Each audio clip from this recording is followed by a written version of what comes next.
Welcome to new lesson. और आज के लेसन में मैं आपसे बात करूंगा 3 चीजों के बारे में। बड़े इंपॉर्टेंट हैं तीनों चीजें। देखिए, एक है ओवरलैपिंग, इसे समझना बहुत जरूरी है। And the second one is multiple campaigns. ये दोनों जुड़े हुए हैं basically. Multiple campaigns, so you can say that both of these are connected. And the third one is learning phase. तीनों आपस में कनेक्टेड हैं बेसिकली, हम ऐसा कह सकते हैं। But first two are more connected to each other than last one, right? But सबका कहीं ना कहीं आपस में एक कनेक्शन है जो आपके ओवरऑल कैंपेन की परफॉर्मेंस है, वो इन तीनों को कंबाइंड करके उसका इंपैक्ट पड़ता है। इन तीनों को कंबाइंड करके, ऑलराइट? तो तीनों पे ध्यान देना, तीनों को समझना, उनका क्या इफेक्ट डालती हैं कैंपेन्स पे, ये समझना बहुत जरूरी है। तो लेट्स स्टार्ट विद ओवरलैपिंग।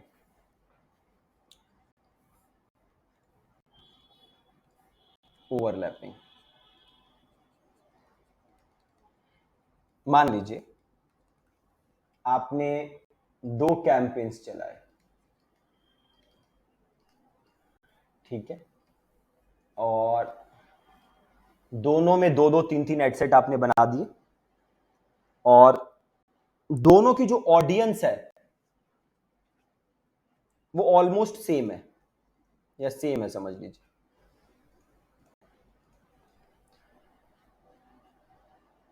कभी भी आप ऑडियंस लेते हैं तो क्या होता है, मान लीजिए मैंने एक कैंपेन में ऑडियंस ली क्रिकेट, और एक कैंपेन बनाया जिसमें ऑडियंस थी सचिन तेंदुलकर। तो जो लोग क्रिकेट को लाइक करते हैं, इसमें से 40% ऐसे होंगे जो सचिन को भी लाइक करते हो, ठीक है? तो सचिन तेंदुलकर को जो लाइक करते हैं, इसमें से 40% ऑडियंस क्रिकेट में है। मतलब क्रिकेट और सचिन की ऑडियंस क्या हो रही है? 40% ओवरलैप। समझ के बात? ये इधर की ऑडियंस इधर भी है, इसे हम कहते हैं ओवरलैपिंग।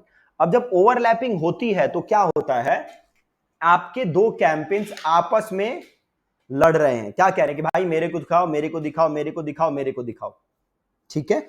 इससे क्या होता है, आपके जो एड की परफॉर्मेंस है वो बिगड़ती है, और फेसबुक इसे रेकमेंड नहीं करता। फेसबुक रेकमेंड नहीं करता। यस, 15-20% तक आपकी अगर ओवरलैपिंग है तो चल जाएगा, है ना? बट कोशिश करें कि ओवरलैप हो ही ना। बट 15-20% तक है तो ठीक है, फिर भी काम चलाया जा सकता है। बट ज्यादा ओवरलैपिंग होगी तो प्रॉब्लम हो जाएगी, है ना? तो आपको ओवरलैपिंग से बचना है,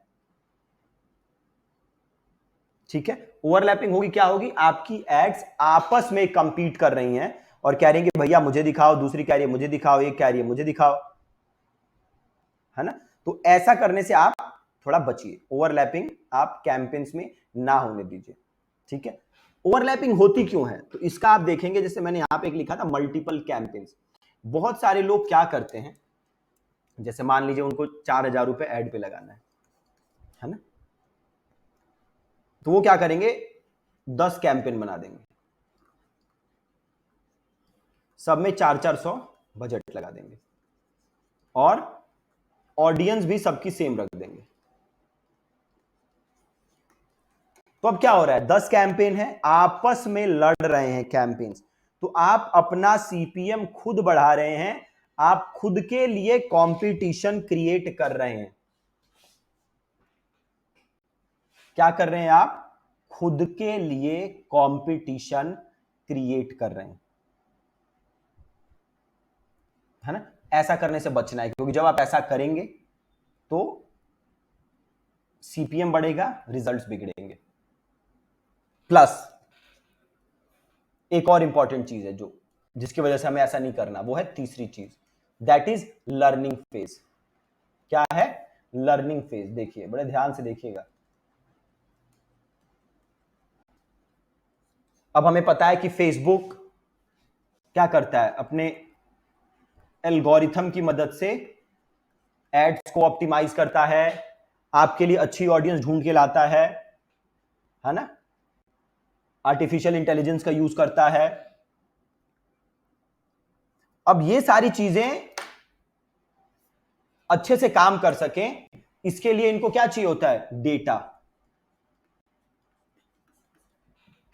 फेसबुक आपके लिए अच्छी से अच्छी ऑडियंस खोज के लाए, उसके लिए फेसबुक को डेटा चाहिए, है ना। फॉर एग्जाम्पल एक कैंपेन रन हो रहा है, जब भी आप कैंपेन रन करेंगे तो वो स्टार्टिंग में ही कहां चला जाता है, लर्निंग। मतलब कैंपेन अभी सीख रहा है, एडसेट जो है, फेसबुक जो है वो अभी सीख रहा है। क्या सीख रहा है, वो ये सीख रहा है कि कैसे लोग आपकी एड के साथ एंगेज करते हैं, कैसे लोग आपका कोर्स या सर्विस या लीड फॉर्म भरते हैं, ये सीख रहा है फेसबुक। समझ गए बात। अब अगर फेसबुक ये सारी चीजें सीख नहीं पाएगा तो आपकी एड्स को कभी ऑप्टिमाइज नहीं कर पाएगा। इसीलिए जब भी एड चालू होती हैं तो वो क्या होती हैं, लर्निंग फेज में होती हैं, कि वो अभी सीख रही हैं। तो कब तक एडें सीखती रहेंगी, देखिए फेसबुक कहता है कि भैया एक एड सेट कम से कम 50 कन्वर्जन्स होने चाहिए। एक एड सेट में कम से कम 50 कन्वर्जन्स होने चाहिए। कितने दिन के अंदर, 7 दिन के अंदर। तब कह रहा है फेसबुक कि इतना डेटा अगर रहा तो मैं कोशिश करूंगा आपकी एड्स को स्टेबल करने के लिए। अगेन कोई प्रॉमिस नहीं है कि एक बार ये लर्निंग फेज कंप्लीट हो गया तो आपकी एड्स स्टेबल हो ही जाएंगी, बट हो जाती है ज्यादातर केसेस में। कुछ ऐसी निशेस हैं, कुछ केसेस में नहीं हो पाती, है ना, बट मेजॉरिटी केसेस में वो हो जाएंगी। तो ये 50 कन्वर्जन चाहिए 7 दिन के अंदर। अगर 7 दिन के अंदर ये 50 कन्वर्जन नहीं आया तो ये लर्निंग से कहां चला जाएगा, लर्निंग लिमिटेड। कहां चला जाएगा, learning limited. Learning limited means भाई हम लर्न तो कर रहे थे बट क्योंकि उतने कन्वर्जन नहीं आए इसीलिए हमारी लर्निंग कंप्लीट नहीं हुई। अब देखिए ये कनेक्टेड क्यों है, ये कनेक्टेड इसलिए है कि अगर आप बड़े सारे कैंपेन्स चलाएंगे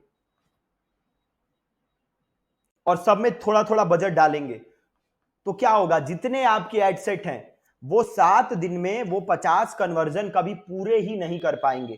और जब वो पूरे नहीं कर पाएंगे तो आपके सारे एड सेट्स लर्निंग लिमिटेड में चलेंगे। अब अगर सारे एड सेट लर्निंग लिमिटेड में चलेंगे तो आप कभी भी अपनी एड्स के पोटेंशियल को टच नहीं कर पाएंगे, कभी भी आप अपनी परफॉर्मेंस को स्टेबल नहीं कर पाएंगे, इंप्रूव नहीं कर पाएंगे।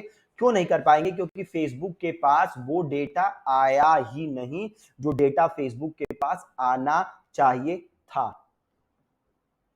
ठीक है, तो इस चीज का आपको विशेष ध्यान देना है, इसके बिना बड़ी दिक्कत है। और ये गलती बहुत लोग करते हैं, बहुत सारे कैंपेन चला देते हैं छोटे छोटे बजट से विदाउट अंडरस्टैंडिंग कि उससे क्या प्रॉब्लम होगी। जितने ज्यादा कैंपेन चलाएंगे उतना ज्यादा उसका लर्निंग लिमिटेड में जाएगा और उतना ज्यादा आपके ऐड की इफेक्टिवनेस खराब होगी। ठीक है जी, तो ये 3 चीजें हैं बहुत इंपॉर्टेंट जिस पे आपको ध्यान देना है। आई होप ये तीनों चीजें आपको क्लियर है। ठीक है, thank you so much for watching this lesson.